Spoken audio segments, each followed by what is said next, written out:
What a way to lose a game. That might be the closest margin for victory I have ever seen in a game. Especially when you look at the way that the Ravens were moving the ball towards the end of the game.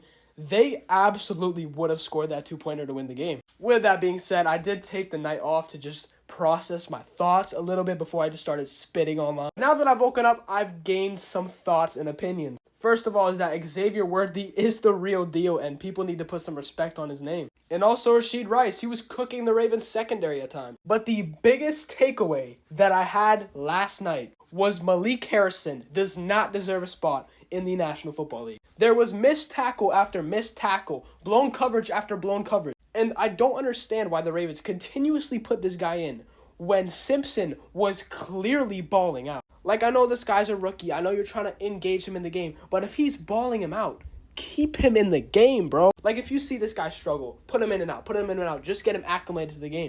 But when he's playing well, why would you take him out? Also, the Ravens' D-line is the real deal. And I do know there were some blown coverages in the secondary. I'm not too worried about that, actually. It's a new defensive coordinator. There's a couple new pieces in the back end. I think they're going to be just fine after a couple more weeks. Obviously, it was not great that game, and I'm not trying to say that anyway. But I think I see ways of improvement, and they're just probably going to take them a little bit longer than week one. And overall for the defense, I'm not too concerned for them. They played decent, not great, but it's only week one, and I'm expecting them to only get better as the season moves along. On the offensive side of the ball, the most notable mention is the O-line. Ignoring the ridiculous amount of penalty calls for illegal formation, the O-line played pretty bad in the first half. I know it's the Chiefs. I know they have Chris Jones and a bunch of other guys, but they still were getting pressure way too much. Now, in the second half, that O-line looks significantly better. Especially in the fourth quarter, they really played very solid. And that's great signs moving forward. If they can play like that, they're going to be just fine. I think it's another thing similar to the defense where it's just going to take longer than week one and they'll be getting better and better. So overall, I don't feel too bad about the offensive line. Isaiah Likely balled out, easily the best game of his career. Obviously, he's got to be mad about the missed opportunity in the end zone at the end of the game, but I hope that just fuels him for when they play the Chiefs this year in the playoffs, most likely. Mark Andrews wasn't really involved. I don't know if it was because of the issues off the field about him getting in a car accident or what it is, but we need to get him more involved than he was last night. Zay Flowers played pretty good. He had a couple receptions. Bateman had that one really good reception at the end of the game. Derrick Henry had a decent game. He didn't get the ball too much, but he did have some decent runs at times. But he was nowhere near as explosive as some people were predicting. Lamar played great as usual. I don't think there's anything to really complain about. The only thing he might have messed up was that one pass to Zay Flowers.